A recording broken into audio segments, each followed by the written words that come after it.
The other day, I was thinking about all the different ways a person can build wealth throughout their life, and I boiled it down to 8 main pathways.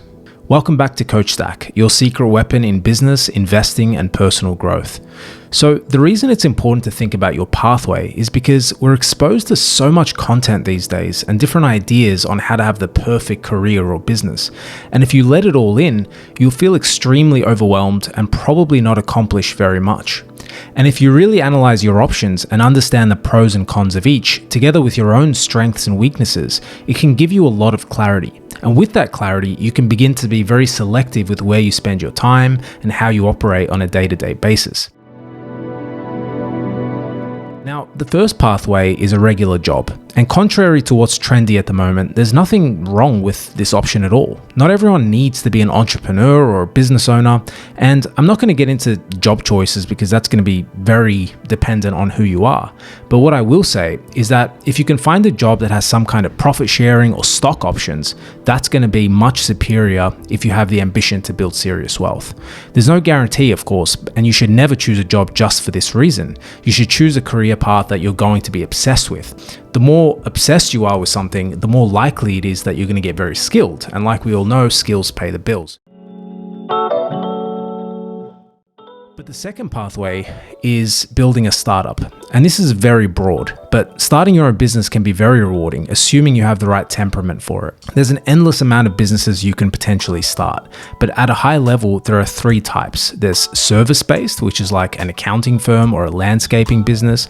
And then there's product-based, which is like a manufacturing business or retail or a wholesaler or an e-commerce business.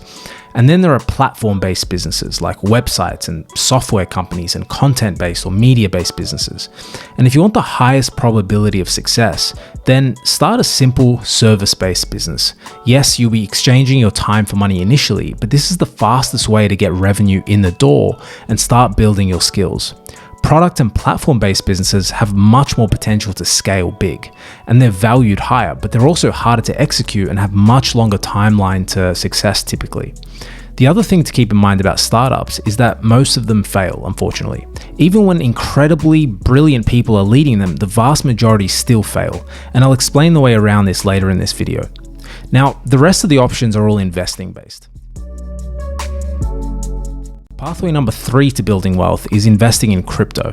And I don't have too much to say about this topic. I think we've all seen that this asset class is incredibly volatile, which I'm sure can create some opportunities. But this is not something I would put the majority of my capital in because I don't know who the winners will be or what the platforms will be that ultimately will be with us in 30 years. And I do allocate a very small portion to the leading cryptos. The next one is investing in gold and metals. And although this asset class has been incredibly stable over a long term, gold, for example, has underperformed the index in recent history, and it's more likely to be used as a hedge more so than a way to actually build wealth. So I would rate this quite low on this list.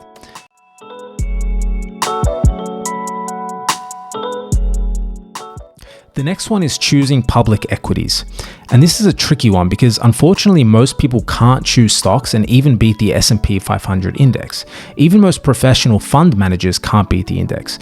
And there are exceptions, of course, like Buffett and Lynch and the Renaissance Technologies guy, but these aren't average investors. Peter Lynch actually has a great book called One Up on Wall Street, where he says that sometimes retail investors can have an advantage over fund managers.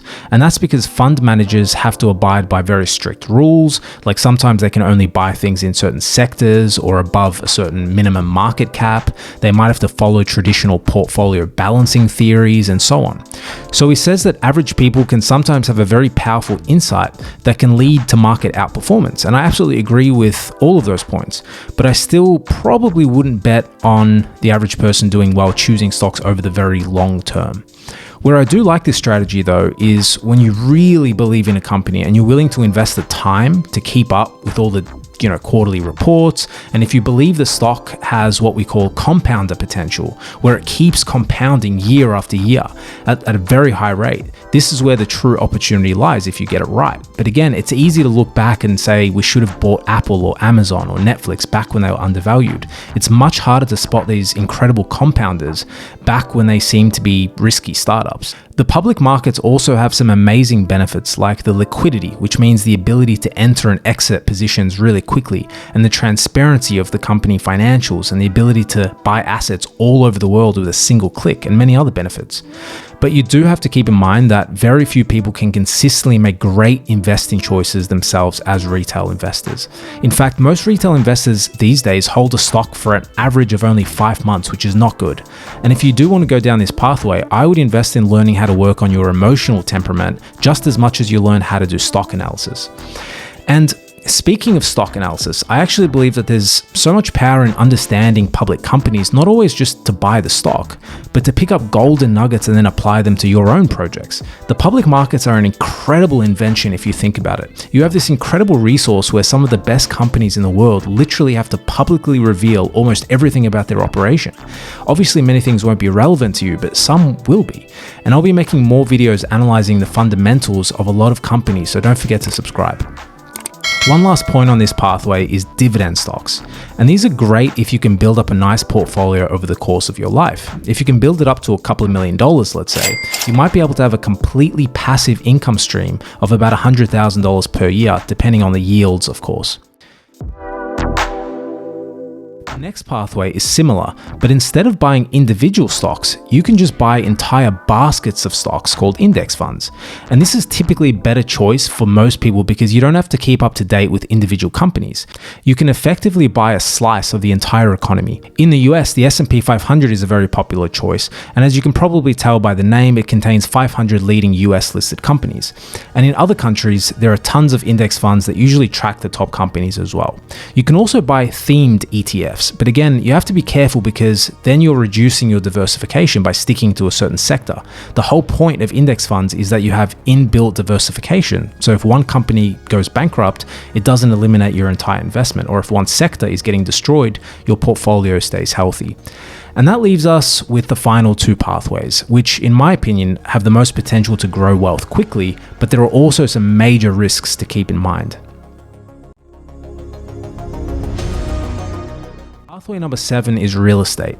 And there's a reason this asset class has created a lot of millionaires. The reason is debt. And debt is an amplifier, so it increases potential returns, but also risk. We all know what happened in 08-09, where the bubble popped and a lot of people lost massive chunks of their net worth. But ultimately, there's no denying that real estate has been a massive wealth generator in many countries in recent history. And obviously, there's a lot of due diligence you need to do. You want to ideally be buying somewhere that has population growth and economic growth, and you want a good government and state decision making. And of course, you want prices to be reasonable. You never want to buy overvalued assets in anything. And then there's real estate on steroids, where you can literally manufacture equity by adding value to the property. And people do this usually by renovating or by subdividing and constructing new dwellings or buildings.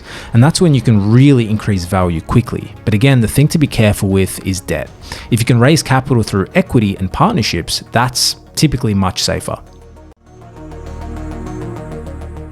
And the 8th and final pathway is business again. But this time, instead of starting a business, the pathway is all about acquiring an existing business operation. And in my opinion, this is usually a far superior decision for a few different reasons. First, we know that most startups fail. So by waiting for a startup to go into the stage of maturity, we can remove a lot of the risk. The vast majority of businesses also never get to $1 million of revenue. Even fewer get to $5 million of revenue, ever. So by acquiring, you again get to cherry pick the incredible businesses that somehow manage to beat the odds and build something substantial. You also get instant credibility, existing customers, and depending on what type of business, you may even get a talented team in place. So you really shortcut a lot of the issues that take many years to develop. Now, obviously, all of this doesn't come for free. When you find a business that's profitable and has a great operation, there's of course a price tag on the business. But when you have a business that's doing very well, it's possible to raise capital or come up with creative deal structures that can create leverage for you. And that leads us to the sponsor for today's video, Acquisition Accelerator, which is a 30-day program that walks you through how to acquire cash flowing small business assets in 90 days or less. And if you want to skip the uncertainty and excruciating work of building a brand new business, consider Acquisition Accelerator by clicking the link in the description below. Okay, back to the video. So with both real estate and acquiring a business, the reason these two are my favorite options is that they are suited for financial leverage. And there are three types of leverage in general in business and investing. There's financial, human, and technological. And within financial, there's debt and equity. And the downside of things like stocks is that it's usually not a good idea to use leverage because of margin calls. So unless you want to be the next Warren Buffett and raise equity to buy stocks, you'll have no leverage, which makes getting massive returns very difficult. This also applies to crypto. Using leverage is just not a good idea in crypto, as a very prominent crypto figure just found out. So to wrap it up, those are the 8 pathways to building wealth. There's no right answer, but they each have their very clear pros and cons in terms of their potential.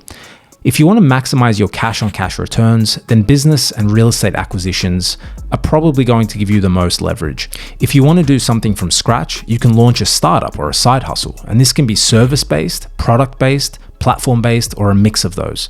If you want to build your skills without being a business owner, then of course, find a company where you can both enjoy your role and get rewarded. And if you back yourself to find the needle in the haystack, you can pick individual stocks. If you want to buy the entire haystack, then buy index funds. If you want to hedge against the system, so to speak, perhaps precious metals and crypto might be options to look into. And of course, none of this is financial advice, and this is for general information and entertainment purposes only. You should consult with a licensed professional before making decisions that can affect your life. I hope you enjoyed this video. Please give it a like so the algorithm can do its thing, and also subscribe because I'm going to be making a ton of juicy content on business models, marketing strategies, analyzing public companies, and much more. See you next time.